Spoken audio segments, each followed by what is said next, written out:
नमस्कार, स्वागत है आपका संसद टीवी पर। मैं हूं मनोज वर्मा और आप देख रहे हैं हमारा खास कार्यक्रम मुद्दा आपका। आज हम बात करेंगे पंचायती राज, स्वराज और सुशासन की।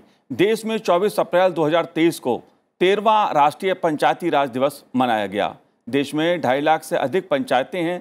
पंचायती राज मंत्रालय हर वर्ष 24 अप्रैल को राष्ट्रीय पंचायती राज दिवस के रूप में मनाता है, क्योंकि इस दिन 73वां संविधान संशोधन लागू हुआ था। राष्ट्रीय पंचायती राज दिवस के मौके पर मध्य प्रदेश के रीवा में राष्ट्रीय समारोह का आयोजन किया गया। पंचायती राज संस्थान भारत में ग्रामीण स्थानीय स्वशासन की एक प्रणाली है। स्थानीय स्वशासन का अर्थ है स्थानीय लोगों द्वारा निर्वाचित निकायों के माध्यम से स्थानीय मामलों का प्रबंधन। इस मौके पर प्रधानमंत्री नरेंद्र मोदी ने देश भर में पंचायती राज संस्थाओं के निर्वाचित प्रतिनिधियों और पदाधिकारियों के साथ साथ विशेष ग्राम सभाओं को भी संबोधित करते हुए कई महत्वपूर्ण बातें कही। पंचायती राज से जुड़े विभिन्न मुद्दों पर चर्चा करेंगे। चर्चा करने के लिए खास मेहमान भी हमारे साथ भी जुड़े हुए हैं, लेकिन चर्चा शुरू करने से पहले आइए सुनते हैं प्रधानमंत्री नरेंद्र मोदी जी ने क्या कहा। 2014 में हमारी सरकार आने के बाद पंचायतों को मिलने वाला ये अनुदान 70,000 से बढ़ाकर 2 लाख करोड़ रुपए से ज्यादा हो गया है। 2014 के बाद से देश ने अपनी पंचायतों के सशक्तिकरण का बीड़ा उठाया है और आज इसके परिणाम नजर आ रहे हैं। आज भारत की पंचायतें गांवों के विकास की प्राणवायु बनकर उभर रही है।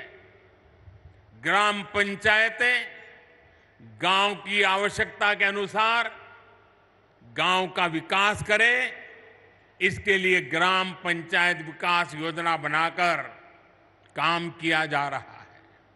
साथियों, हम पंचायतों की मदद से गांवों और शहरों के बीच की खाई को भी लगातार कम कर रहे हैं। डिजिटल क्रांति के इस दौर में अब पंचायतों को भी स्मार्ट बनाया जा रहा है।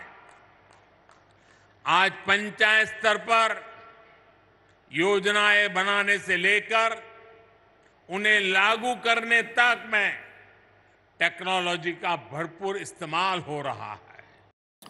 जाहिर तौर पे स्वराज और सुशासन की जब बात होती है तो उसमें पंचायती राज व्यवस्था सबसे महत्वपूर्ण मानी जाती है, क्योंकि गांव का विकास, आम आदमी का विकास पंचायती राज के माध्यम से जरूरी माना जाता है। 2 खास मेहमान मेरे साथ इस समय जुड़े हुए हैं। हिमाचल प्रदेश की ग्राम पंचायत मनाली की सरपंच मोनिका भारती जी हमारे साथ जुड़ी हैं। मोनिका जी, आपका स्वागत है संसद टीवी पर। साथ ही हम बात करेंगे भारत सरकार के पंचायती राज मंत्रालय के संयुक्त सचिव आलोक नागर जी से। आलोक जी, आपका भी बहुत बहुत स्वागत है संसद टीवी पर। शुरुआत आलोक जी मैं आपसे करूंगा, क्योंकि मुद्दा पंचायती राज का है, स्वराज का है, स्वशासन का है। पंचायती राज व्यवस्था का एक लंबा सफर देश में हो गया। क्या कुछ बदला है जमीन स्तर पर? क्या संदेश है पंचायती राज व्यवस्था का? किस तरह से सामाजिक आर्थिक परिवर्तन हमें गांव में देखने को मिल रहे हैं? धन्यवाद जी। जैसा कि आपने बताया कि 73वें संशोधन की आज वर्षगांठ होती है। इस बार हम लोगों ने 30 बरस पूरे कर लिए हैं जी। तो ये एक तरह से एक लैंडमार्क था, 30 बरस पंचायती राज एक्ट आने के बाद। और ये वाकई जैसे आपने कहा, ये समय है जब हम रुक के एक बार सोचें और विचार करें कि हम कहाँ से शुरू हुए थे, हमने कहाँ पहुँचना था और अभी हम कहाँ हैं। तो इस वक्त बड़ी सारी चीज़ें हुई हैं, बड़ी सारी सुधार हुए हैं, बड़े सारे संशोधन हुए हैं जी। जब हम लोगों ने शुरुआत की थी तो कुछ ही राज्य थे जहाँ पे पहले से कुछ पंचायत की व्यवस्था रहती थी और कुछ राज्य थे जहाँ पे ये पूरा एकदम नई तरह से शुरू हुआ। 29 विषय हैं जो पंचायतों के ऊपर जिनकी जिम्मेदारी सौंपी गई है 11 शेड्यूल में। तो वो अलग अलग स्टेट के पंचायत राज के जो कानून बने, उसमें किसी ने उसमें से 10 अधिकार दिए, किसी ने 12 दिए, किसी ने 27 दिए।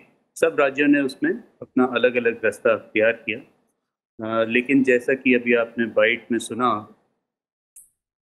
कि आपने दो तीन तरह के परिवर्तन कहे। आपने बोला आर्थिक और सामाजिक। तो जी आर्थिक की तो बात अभी आपने सुनी कि जो 13वें वित्त आयोग में 70,000 करोड़ रुपया सारी पंचायतों को जाता था, वो 14वें वित्त आयोग से यानी कि 2014 से बढ़ के 2 लाख करोड़ हो गया। तो 2 लाख करोड़ रुपया, जो कि हमारे अलॉटेबल पूल का लगभग 3% होता है, ये सीधे पंचायतों को जाता है। जी तो एक ये आपको दिखाता है कि भारत सरकार की कितनी निष्ठा है पंचायत राज सरकार के प्रति, कि ये पैसा सीधे पंचायतों द्वारा खर्च होना होता है, जिसकी वो योजना बनाते हैं, जिस ग्राम पंचायत विकास योजना का भी जिक्र हुआ, और उस योजना को फिर वो समयबद्ध तरीके से अपने मत से ग्राम सभा में उसके निर्णय लेकर उसका इस्तेमाल करते हैं अपने पूरे 29 विषयों को पूर्ण करने के लिए।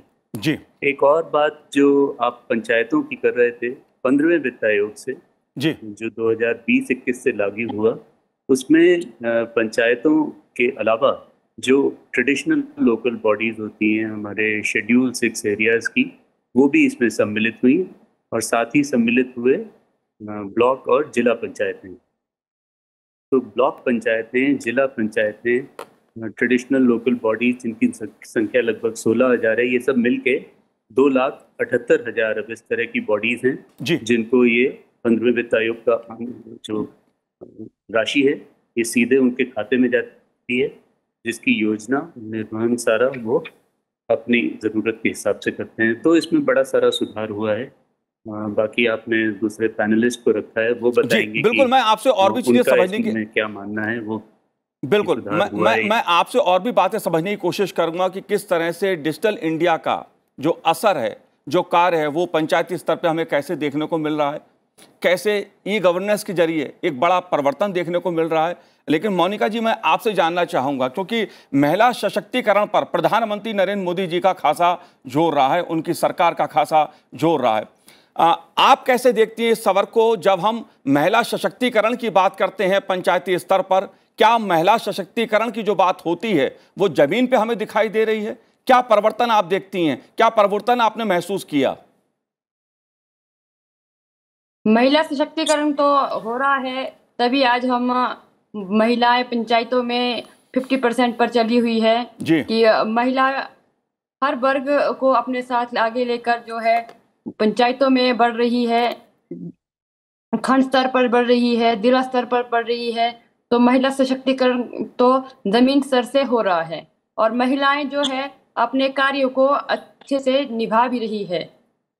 जी मोनिका जी, अगर मैं महिला सशक्तिकरण की बात कर रहा हूं तो आज की जी जी बोलिए। आज की डेट में देखा जाए तो हर जगह महिलाएं ही आगे बढ़ रही है, महिलाओं का काफी अच्छे से विकास हो रहा है। जबकि कुछ समय था कि महिलाएं घर से बाहर नहीं निकलती थी, लेकिन आज महिलाएं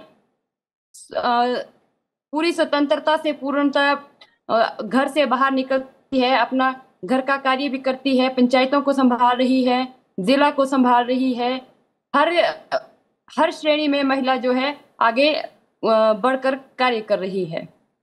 जी मोनिका जी, अगर कुछ कार्य आप हमें बता सकें कि ऐसे कौन से महत्वपूर्ण काम जो पंचायतों के जरिए इस समय ग्राम स्तर पे हो रहे हैं, जो बहुत क्रांतिकारी आप मानती हैं? महिलाएं, जैसा कि मैं पंचायत में प्रधान हूँ, मेरे को आज 7 वर्ष हो गए कि पंचायतों में लगातार से जो है प्रधान बनी हूँ, और लोगों का पूर्णतया भरोसा मिल रहा है। महिलाओं का उत्थान के लिए हम आगे बढ़े हुए हैं। महिलाओं के लिए सुरक्षा व्यवस्था, पेंशन इत्यादि का कार्य और समूहों का कार्य, महिला मंडल्स का कार्य जो है बहुत अच्छे से हो रहा है कि महिलाएं जो है अपनी आजीविका कमाने में सक्षम हो रही है। जी मोनिका जी, क्या आपके ग्राम स्तर पर गांव में सड़कें बनी? पानी की निकासी का क्या स्तर है जो पानी की निकासी होती है या सड़कें बनती हैं? क्या ग्राम स्तर पे गांव में सड़कें बनी? कैसे बन रही हैं वो? हमारी पंचायतों में पहले की जो मुख्य सड़कें जो है वो पीडब्ल्यूडी के द्वारा बनी हुई है, और अब जब मैं अपने कार्यकाल में मैंने मनरेगा के तहत 3 सड़कें बनाई, जिसमें 2 सड़कें 1-1 किलोमीटर की बनवाई और एक सड़क जो है 600 मीटर की बनवाई, जो कि मनरेगा के तहत महिलाओं के सहयोग से ज्यादातर जो है इन सड़कों का कार्य हुआ है। और जैसे कि आप नालियों की बात कर रहे हैं, तो नालियों की निकासी 14 वित्त आयोग से 15 वित्त आयोग से मिलकर जो है नालियों की निकासी, पानी की व्यवस्था इत्यादि के कार्य जो है पंचायतों में करवाए जा रहे हैं। और जो है ये कार्य जो है लगातार से हो भी रहे हैं। जी बिल्कुल आलोक जी, आज प्रधानमंत्री जी ने एक महत्वपूर्ण बात डिजिटल क्रांति की कही कि पंचायतों के स्तर पर जो डिजिटल क्रांति देखने को मिल रही है कि हमारे गांव भी अब स्मार्ट हो रहे हैं। इससे क्या तात्पर्य है, कितना बड़ा बदलाव गांव में, अगर हम ई पंचायत की हम बात करें, अगर डिजिटल इंडिया की हम बात करते हैं, किस तरह से ग्राम स्तर पर, ग्राम पंचायतों के स्तर पर सुशासन या स्वराज की बात हम कर सकते हैं? जीपीडीपी जो कार्रवाई शुरू हुई थी, मैं आपको उदाहरण दे रहा था, 2016 से सबसे पहले हुआ था, जब ग्राम पंचायत डेवलपमेंट प्लान्स बनने शुरू हुए। तो एक प्लान प्लस उसके लिए पोर्टल बना, उसके खर्च करने के लिए लोगों को एक प्रिया सॉफ्टवेयर बनाकर दिया गया। उसके बाद अगले बरस में लोकल गवर्नमेंट डायरेक्टरी आई। फिर ये प्रोग्रेशन है कि धीरे धीरे करके फिर 2018 से सबकी योजना सबका विकास करके एक कैंपेन शुरू होती है, जो अक्टूबर से दिसंबर के बीच में सारी देश की पंचायतों में ग्राम पंचायत डेवलपमेंट प्लान्स बन के तैयार हो जाए। उसका ये प्रयास रहता है, जिसमें हमारा मंत्रालय बहुत कामयाब है। राज्यों के सहयोग से हम लोग लगभग 95% जीपीडीपी उसमें सारी बना लेते हैं। तो फिर ये आया कि देखने में कि जो जीपीडीपी में लोगों ने कार्य लिखे होते हैं, जब करने की बारी आती है पैसा खर्च करने की, तो वो उनको छोड़ के कुछ और करने लग जाते हैं।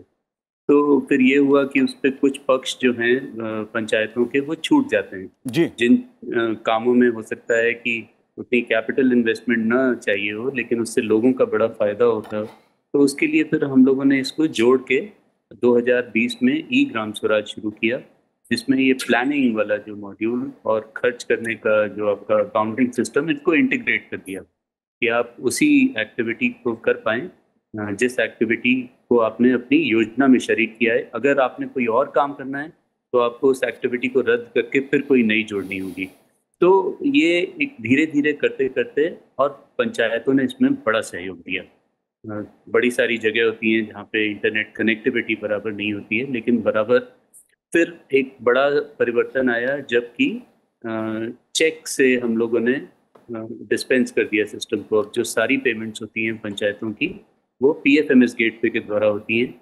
जिन वेंडर्स को पेमेंट होनी होती है उनके खाते पहले से मैप्ड होते हैं, और जब वो वाउचर बनता है तो सीधा पैसा उसके खाते में जाता है जी। ई ग्राम स्वराज इन सारे चीज़ों का मिला जुला रूप है। तो फिर स्मार्ट पंचायत की जो प्रधानमंत्री ने बात की, गत वर्ष हम लोगों ने सितंबर में एक लखनऊ में स्मार्ट पंचायत या स्मार्ट गाँव के ऊपर एक कार्यक्रम किया था, जिसमें जो इस प्रकार के कार्य ऑलरेडी चल रहे थे गाँव, मसलन ग्राम पंचायत, बल्कि पिछले बरस जो आज ही का दिन था, इसमें पल्ली ग्राम पंचायत जम्मू में जी, वहाँ पर प्रधानमंत्री जी ने एक नोकिया वालों द्वारा ऑर्गेनाइज किया स्मार्ट क्लिनिक, वहाँ की पंचायत को समर्पित की, जहाँ पे आप टेली मेडिसिन कर सकते हैं, आप माइक्रो बैंकिंग कर सकते, माइक्रो एटीएम की सर्विसेज प्राप्त कर सकते हैं, सेल्फ हेल्प ग्रुप्स को प्रशिक्षण दे सकते हैं उसके द्वारा, स्मार्ट क्लासरूम के द्वारा।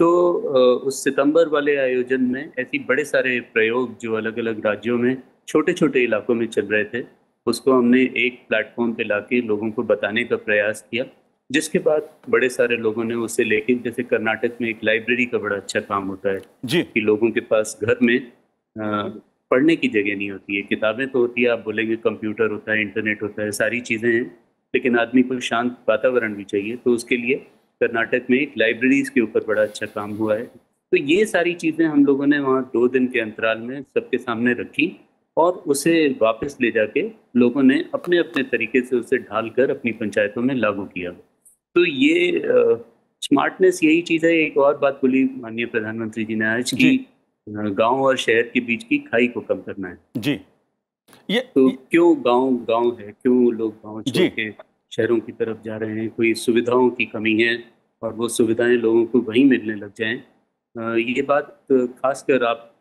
मनाली से हैं सरपंच जी, तो कोविड के लॉकडाउन के टाइम में हिमाचल प्रदेश में ये देखा गया कि बड़े सारे जो सॉफ्टवेयर वाले लोग थे, ये लोग अपने शहर छोड़ के, उन लोगों ने होम स्टे लिए या मकान किराए पे लिए, हिमाचल के गांवों के बीच में जाके रहे और कई कई महीने रहे। और यहाँ पे भी इंटरनेट कनेक्टिविटी बहुत अच्छी है, ऑप्टिक फाइबर केबल लगभग गांव-गांव में पहुंचा हुआ है हिमाचल प्रदेश में, तो उसका लोगों ने लाभ उठाया। तो अगर कोई शहर वाला स्वेच्छा से जाके गांव में जाके रह रहा है और उसे काम करने में कोई अड़चन नहीं आ रही है, तो आपने इस खाई को पाट दिया ना। जी बिल्कुल, इसी की बात कर रहे थे कि इस प्रकार के और प्रयोग हों और लोग इसे अपनाएं, तब हम अपने गांव को सही मामले में, बिल्कुल सही माने में सशक्त मान पाएंगे। बिल्कुल, ई गवर्नेंस की जो हम बात करते हैं वो अगर पंचायत स्तर पे हो रही है और गांव के स्तर पे अगर लोगों को ई गवर्नेंस के जरिए स्वराज और सुशासन का लाभ मिल रहा है, तो यही पंचायती राज की एक सफलता की अपने आप में कहानी भी है। मोनिका जी, जिस तरफ इशारा आलोक जी कर रहे थे कि डिजिटल इंडिया की बात जब हम करते हैं, तो आपने क्या बदलाव महसूस किया?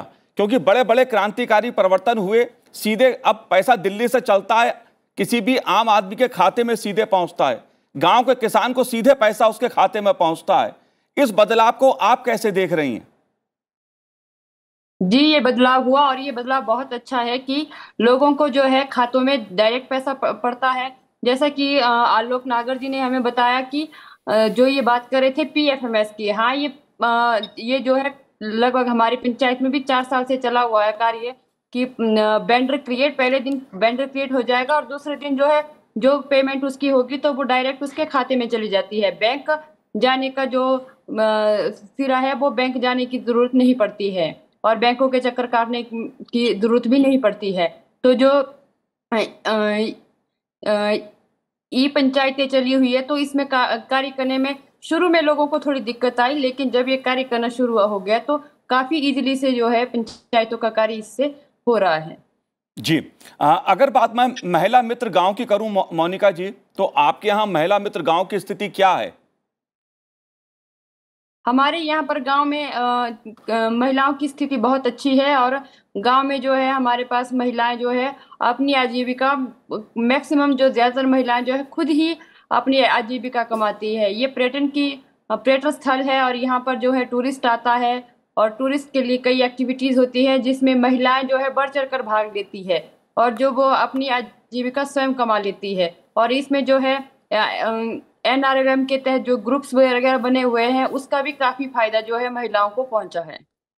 जी बिल्कुल। आलोक जी, मैं आपसे एक बात समझना चाहता हूं, क्योंकि जब हम बात पंचायतों की करते हैं तो 9 विषय जो सतत विकास के लक्ष्य के लिए रखे गए थे, उसमें गरीबी से मुक्ति और बढ़ी हुई आजीविका गांव में ही मिले, स्वस्थ गांव, बच्चों के अनुकूल गांव, इस पहलू को आप कैसे देखते हैं? इसकी भी शुरुआत पिछले बरस हुई, मेरे ख्याल से 10 अप्रैल को माननीय उपराष्ट्रपति के द्वारा ये पूरा फ्रेमवर्क सुझाया गया। आपको 17 सतत विकास लक्ष्यों के बारे में तो मालूम होगा, सारी दुनिया को मालूम है, लेकिन ये दुनिया में एक अनूठा इस प्रकार का प्रयोग था जहाँ पे हमने सतत विकास लक्ष्यों का स्थानीयकरण किया। स्थानीयकरण का अर्थ है कि जो बातें लोगों को अपने रोजमर्रा की भाषा में बड़ी आसानी से समझ आती हैं कि भाई मेरी पंचायत कैसी हो, मेरी पंचायत साफ स्वच्छ होनी चाहिए, उसमें बड़ी सारी हरियाली होनी चाहिए, या फिर आप पहाड़ से हैं तो आप बोलेंगे कि मेरी पंचायत में पानी की किल्लत नहीं होनी चाहिए, पानी के स्रोतों से सबके पास वहाँ पे पानी की सुविधा होनी चाहिए। कोई भी बोलेगा कि मेरे को गरीबी मुक्त करना है, जैसे कि आपने भी मेंशन किया। तो जब ये आह्वान हुआ उस समय, तो सभी पंचायतों को हमने एक वाइब्रेंट ग्राम सभा करके एक कैंपेन शुरू की और देश की सभी पंचायतों को कहा कि तुम अपने लिए कोई संकल्प चूज करो। तुम एक संकल्प छांट सकते हो या अपने लिए ज़्यादा से ज़्यादा 3 संकल्प चुन सकते हो। वो संकल्प तुम्हारे ऐसे हों कि जो तुम्हारे को सबसे ज़्यादा ज़रूरत है और तुम अपना पूरा जोर लगाकर 2-3 बरस में अपने सारे कामों से उसे तृप्त कर दोगे। जी। तो देखने में आया सारी पंचायतों ने उसमें बढ़ चढ़ के भाग लिया। मेरे ख्याल से 2,20,000 के करीब सारी पंचायतों ने अपने लक्ष्य रखे और उसमें सबसे अधिक संख्या थी हेल्थी विलेज की, कि मेरा गांव स्वस्थ हो, और दूसरी थी क्लीन एंड ग्रीन की, उसके बाद थी पानी की वहाँ कोई कमी ना हो, ये 3 थे। और उसके चौथे नंबर पे था ये गरीबी से मुक्त हो, पॉवर्टी फ्री हो हमारी पंचायत। उसके अलावा और भी थे, महिला फ्रेंडली, मतलब महिला मित्र पंचायत हो, बाल सुलभ, महिला मित्र बाल सुलभ, ये 2 अलग अलग थीम्स थी। एक और थीम थी कि सोशली सिक्योर्ड पंचायत हो, जहाँ पे गरीब से गरीब तबका भी अपने आप को महसूस करे कि वो अपनी बात कह पा रहा है और उसकी बात सुनी जा रही है। जी। तो इससे बड़ा फायदा हुआ। इससे पहले तो समझ भी आया कि लोगों की सबसे बड़ी ज़रूरत क्या है। जैसे मार्केट सर्वे नहीं करते लोग कंज्यूमर गुड्स के लिए, तो यहाँ पे हम लोगों को सीधे पंचायतों के द्वारा पता चला कि उनकी क्या आवश्यकता है। तो जो उन्होंने GPDP तैयार करी हैं इस साल के लिए 23-24 के लिए, उसमें सबकी GPDPs अपने संकल्प से अलाइंड है जी। कि सभी लोगों ने, क्योंकि जो संकल्प लिया है वो अपने आधे कम से कम अपना आधा पैसा सिर्फ उन संकल्पों की प्राप्ति में लगाएंगे। तो जो वो कार्य करेंगे GPDP में, जो उनके लिए अवेलेबल होंगे, वो काम वही होंगे जो कि उनके संकल्प की प्राप्ति में उनकी मदद करते हैं। तो ये एक, इससे आप तुरंत ही उसको, जो एक देश के स्तर पे लोगों ने कोई निर्णय लिया है या कोई प्रण लिया है, तो ऐसे ही करते हैं ना, आप भी कुछ करते होंगे तो उसकी छोटी छोटी यूनिट्स में बांट देते होंगे कि पहले स्टेट में बांट दिया, फिर उसको जिले वाइज टारगेट बांट दिए, फिर उसको तहसील वाइज टारगेट बांट दिए। तो ये एक इस प्रकार का कार्य था कि आपने पंचायतों को सबको बोला कि आप अपने अपने निर्णय खुद लो, अपने संकल्प खुद तय करो और फिर उसके मुताबिक अपने पैसे खर्च करो। तो जो भी हमारे होते हैं, उनमें क्लाइमेट कार्बन न्यूट्रल पंचायत बनाना है या ग्राम ऊर्जा स्वराज का आह्वान भी किया था पिछले बरस प्रधानमंत्री ने आज ही के दिन, तो वो सब करना हमारे पास, हमें उसका एक बड़ा क्लियर सा रोड मैप पता चलता है कि हम अपने लक्ष्य की प्राप्ति कर रहे हैं देश के स्तर पे, तो वो किस प्रकार से करना है। फिर हमें पता चलता है कि इतनी पंचायतें हमारी ऑलरेडी इस कार्य में लगी हुई हैं इत्यादि। जी, जाहिर सी बात है। आलोक जी, एक सवाल मेरा आपसे और है, क्योंकि प्रधानमंत्री नरेंद्र मोदी जी ने लाभार्थियों को स्वामित्व संपत्ति कार्ड सौंपे हैं। इससे क्या तात्पर्य है? स्वामित्व संपत्ति कार्ड कैसे जो ग्राम स्तर पर, पंचायत स्तर पर कैसे एक व्यक्ति को मजबूत करेगा, उसके सामाजिक जीवन में कैसे परिवर्तन आएगा, आर्थिक दृष्टि से कैसे परिवर्तन आएगा? जी, PM स्वामित्व एक बड़ा प्रिय प्रोग्राम है माननीय प्रधानमंत्री जी का। तो जो गांव में खेत हैं, सरकारी भूमि है, उन सब का तो नक्शा बना होता है, लेकिन गांव में जो आबादी देह क्षेत्र होता है, उसको हिमाचल में, पंजाब में आबादी देह बोलते हैं, पंजाब हरियाणा में उसे लाल डोजरा वाली जमीन बोलते हैं, कहीं पे उसको गाँवठान बोलते हैं, ग्राम ठाना बोलते हैं, तमिलनाडु में नत्थम बोलते हैं, आंध्र तेलंगाना में ग्राम कंटम बोलते हैं। तो ये जो भूमि है इसका सर्वे नहीं हुआ, तो आप रेवेन्यू रिकॉर्ड्स में अगर देखेंगे तो वो सारा एक ही खतरा रहता है जिसमें आबादी देह लिखा रहता है, उसमें रहते हैं सारे लोग। तो अगर आप हैं, आपका जो खेत होगा उसका आपके पास कागज रहेगा, लेकिन जो घर है इनका, जो आबादी देह क्षेत्र में है, उसका कोई कागज नहीं रहता है जी। तो स्वामित्व में हम एक सर्वे ऑफ इंडिया के माध्यम से ड्रोन को उड़ाकर एक ऐसी शैली है कि जिसमें कि ये नक्शे तैयार हो जाते हैं और फिर नक्शों में उसमें लोग चूने से अपनी सारी रेखाएं इंगित करते हैं ज़मीन पर, और उसको देख के लोगों के अलग अलग प्रॉपर्टी पार्सल तैयार होते हैं, जिसके लिए राज्य ने ऑलरेडी अपने कानून में प्रावधान कर दिया होता है। वो फिर उसकी मौका पे पड़ताल करते हैं और पड़ताल के बाद उसमें शुद्धि करके फिर उसको दावा आपत्ति के लिए पब्लिक फोरम में डालते हैं। दावा आपत्ति जब उसका एड्रेस हो जाता है तब लोगों को उसका अधिकार अभिलेख दिया जाता है। उसका भी सब लोगों ने अलग अलग जगह अलग नाम रखा है। जैसे खेत की खतौनी होती है तो यूपी उसको घर की घरौनी कहता है, घरौनी जी। और मध्य प्रदेश में उसको अधिकार अभिलेख, उत्तराखंड में उसको स्वामित्व अभिलेख, लोगों ने अपने अपने हिसाब से उसको अपनाया है। और ये फिर अभी तक जितना हमारे पास स्वामित्व में सर्वे हुआ है, करीब 55,000 स्क्वायर किलोमीटर जगह उसके द्वारा कवर की गई है। तो ये ऐसी भूमि है जिसके पहले कागज नहीं थे, तो किसी को अगर उस पर कर्जा लेना है तो इस भूमि को वो किसी तरह से इस्तेमाल नहीं कर सकता था जी।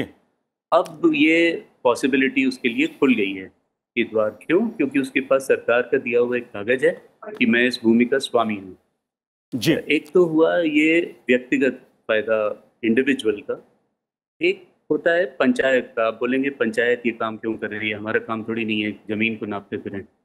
तो ये शुरुआत हुई थी स्कीम की महाराष्ट्र से। महाराष्ट्र में एक सिस्टम था, बल्कि प्रधान जी भी सुन रहे हैं तो अच्छा है, ये बात ये आगे लेकर जाएंगे, क्योंकि हिमाचल प्रदेश में कुछ नहीं होता इस प्रकार का। वहाँ पे संपत्ति कर होता है लोगों का गाँव ठाण एरिया में, और उनके पास महाराष्ट्र में संपत्ति के रजिस्टर थे जिसको उन्होंने इस ड्रोन सर्वे के द्वारा अपडेट किया जी। और उन्होंने पाया कि उनका प्रति पंचायत जो संपत्ति कर था वो 20 से 30% बढ़ा। तो यहाँ तो बड़े सारे राज्य हैं, मध्य प्रदेश जहाँ मैं हूँ अभी, मध्य प्रदेश के ऊपर सारे राज्यों में ये संपत्ति कर का कोई प्रावधान नहीं होता। पंचायत राज उनके जो कानून है। आलोक जी, इस मुद्दे पर मैं जानना चाहता हूँ मोनिका जी के विचार भी। मोनिका जी, जो संपत्ति कार्ड सौंपे गए हैं, इस योजना को आप कैसे देखती हैं? हमारे यहाँ भी नहीं संपत्ति मिले जी। ये नहीं मिला है, लेकिन हम पंचायतों में जो है संपत्ति कर गृह करके जो है पंचायतें जो है हर घर से जो है गृह कर लेती है, और वो जो है जगह और घर के अनुसार होता है। जितना बड़ा घर होगा उसके हिसाब से जो है गृह कर जो है पंचायतों की आय होती है। जी, जाहिर सी बात है, स्वामित्व संपत्ति कार्ड एक बड़ा सामाजिक आर्थिक परिवर्तन का जरिया बन रहा है, और पंचायती राज व्यवस्था के जरिए जमीनी स्तर पर देश का लोकतंत्र भी मजबूत हो रहा है। आप दोनों ने इस कार्यक्रम में भाग लिया, बहुत बहुत शुक्रिया, बहुत बहुत धन्यवाद संसद टीवी से बात करने के लिए। तो आज इस कार्यक्रम में इतना ही, मुझे दीजिए आज्ञा, नमस्कार।